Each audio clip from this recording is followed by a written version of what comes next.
They say every small town in America hides a secret, but I never expected mine to be buried beneath dusty shelves and forgotten words. My name is Ethan Cole.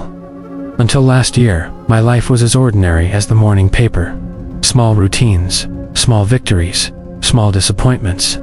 I was 32, newly divorced, looking for a fresh start, far from the mess I'd made in Philadelphia. So when a job opened up as head librarian in the sleepy town of Wilkins, Pennsylvania, I packed my boxers and drove west, certain that quiet was exactly what I needed. Wilkins looked like a painting from an old postcard white steeple church, faded diners, the kind of main street where everyone knows your name. The library itself was an aging brick building, with ivy crawling up its walls and windows that glowed amber in the afternoon sun. My first day, Mrs. Weaver, the outgoing librarian, handed me a ring of heavy keys and a binder of ancient policies. "You'll find it's mostly peaceful here, Ethan," she said with a tired smile. "Just don't let the archives collect too much dust. Things get strange when they're ignored." I thought she was joking. For the first few weeks, my new job felt like a slow exhale after years of holding my breath. Mornings were for shelving and answering questions from retirees. Afternoons drifted by with the hum of the heater and the rustle of pages. Sometimes, I'd lose myself in the steady rhythm of cataloging. The quiet so deep, I could hear my own thoughts for the first time in years. It was in the fourth week that I found the door. It was a rainy Tuesday, thunder tapping at the library's tall windows. I decided to inventory the basement, a cramped, musty maze of old furniture and boxers. At the far end, behind a stack of yellowed newspapers, I noticed a door I hadn't seen before.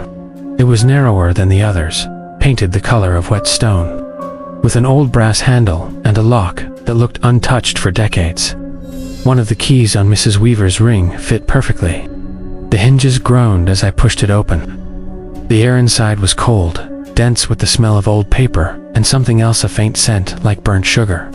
A single bulb flickered overhead, casting shadows on rows of wooden shelves crammed with books. These weren't on any inventory. Their spines were cracked, titles scrawled by hand. The Keeper's Watch, Echoes of October, Letters Never Sent. I felt a twinge of curiosity. Was this some lost collection, hidden for a reason? My fingers closed around a thin, leather-bound volume at the front. A House on Prospect Lane. When I flipped it open, a brittle newspaper clipping fluttered out, landing at my feet. It was an obituary for a young woman, Amelia Crane, 1923 to 1947. I'd never heard the name. That night, as rain drummed on my roof, I read the book from cover to cover. The story was simpler. Lonely girl, a house at the edge of town, a tragedy nobody talked about. But it was the ending that sent chills up my spine. Some memories refused to stay buried, even in silence. I told myself it was just a story. But the next day, I couldn't shake the feeling that something in the library had changed. It started with small things. A book would move from one shelf to another, though I was sure I hadn't touched it. Cold drafts brushed my neck when no windows were open. The clock in the main reading room, which had been broken since I'd arrived, began ticking again, but only at night. One afternoon, a little boy came in with his grandmother. He wandered off while she browsed the biographies. Minutes later, he came running to my desk, eyes wide. "Mr. Ethan, there's a lady crying downstairs." I blinked. "Downstairs? Are you sure?" He nodded hard. "She said her name was Amelia. She asked if you'd found her story. The obituary, the book." My skin prickled. I hurried to the basement, but found only empty aisles and the faint scent of burnt sugar. The next night, I tried to forget about it. But as I sat in my kitchen, the book called to me from my bag. I flipped back to the first page and noticed something I'd missed before.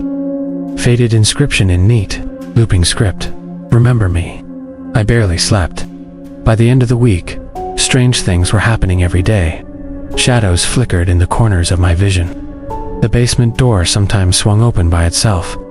And always, the same scent, burnt sugar, growing stronger near the old shelves. One evening, I stayed late to lock up. I heard footsteps in the archive hallway, soft and slow. Heart pounding, I followed the sound to the locked room. The bulb inside flickered to life before I touched the switch. A woman stood by the far shelves, back turned, hair dark, and pinned beneath a scarf. She wore a pale dress, stained at the hem. "Amelia," I managed, my voice barely a whisper. She turned.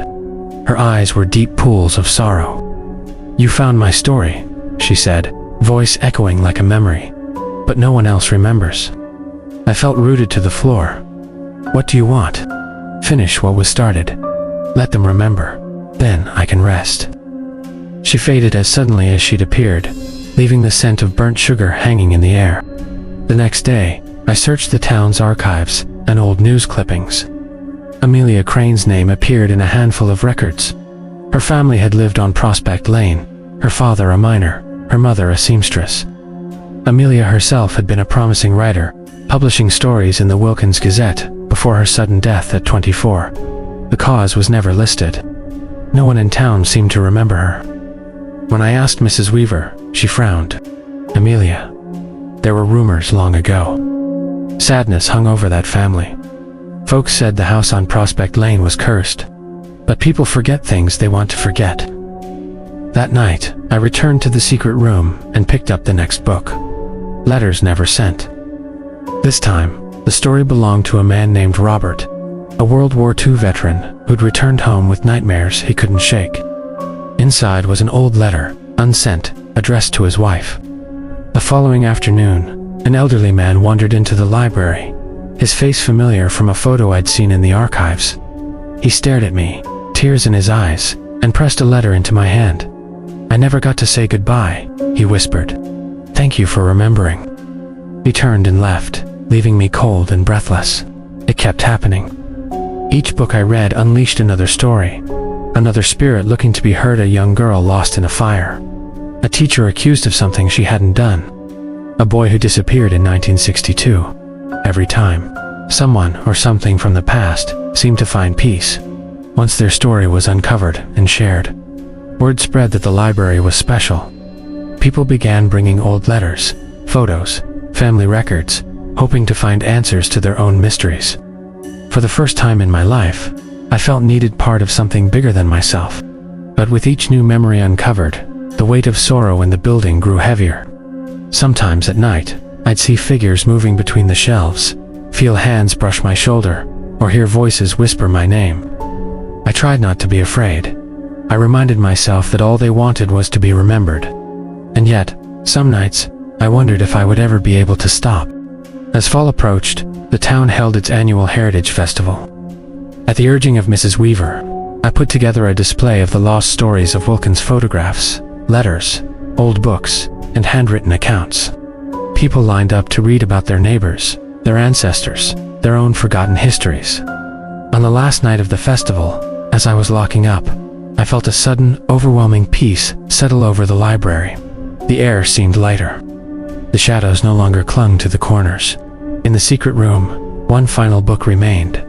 My own journal, now resting where the first book had been. On the cover, in looping script, someone had written, "The Keeper's Story." As I picked it up, the door behind me creaked open. Amelia stood in the threshold, her eyes bright, her smile soft. "Thank you, Ethan," she said. "Now it's your turn to be remembered." She faded, the light brightening, the room growing warmer. I felt tears sting my eyes, not of fear, but of gratitude. Today, the library in Wilkins is known as the library that remembers. People come from miles around to search for answers, to share their stories, to feel less alone. I am still its keeper, still reading, still remembering. My life is no longer small or ordinary. It's woven through with the memories of 1,000 lives, each one a thread in the tapestry of this place. Sometimes, when the wind howls outside, and the rain taps on the window panes, I think of Amelia, of all the forgotten souls, who waited so long to be heard. I light a lamp, unlock the hidden door, and listen just in case there's another story waiting to be found. Because I've learned that the past never really disappears. Not in a town like this. Not in a library that remembers.